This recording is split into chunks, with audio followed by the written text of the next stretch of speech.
Èyí ṣe ìròyìn mọ́ wípé àjọ tó ń gbógun ti jẹgúdújẹrá àti ìwà àjẹbánu lórílẹ̀‐èdè yìí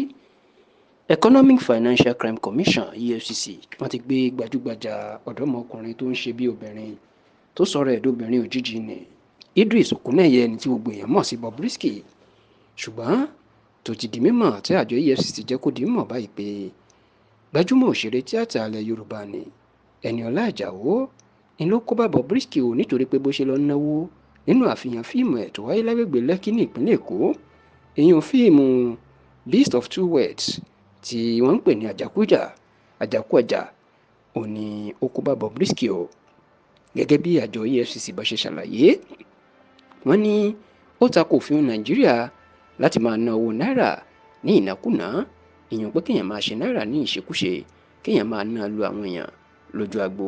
tàbí lóde àríyá. Ní báyìí àjọ EFCC ní nígbà tí àwọn wo fídíò Bobrisky níbi tó ti náwó níbi àfihàn fíìmù Eniola Ajao lágbègbè Lẹ́kì ní ìpínlẹ̀ Èkó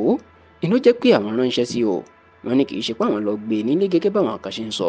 wọ́n ní fúnra wọn làwọn ránṣẹ́ sí tó sì jẹ́ pé ọjọ́rú ìyẹn ọjọ́ Wednesday tí í ṣe ọjọ́ kẹta oṣù kẹrin tá a wà yìí ó ní Bobrisky inú fẹsẹ̀ ara ẹ̀ rìn wá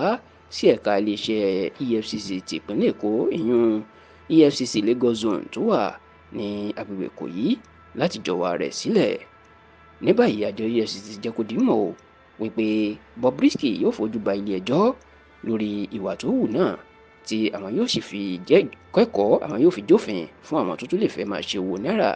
ní ìṣekúṣe. Níṣe ni ọ̀pọ̀ èèyàn náà ti ń sọ oríṣiríṣi ọ̀rọ̀ nípa ọ̀rọ̀ Bobrisky yìí bẹ́ẹ̀ làwọn èèyàn ń sọ wípé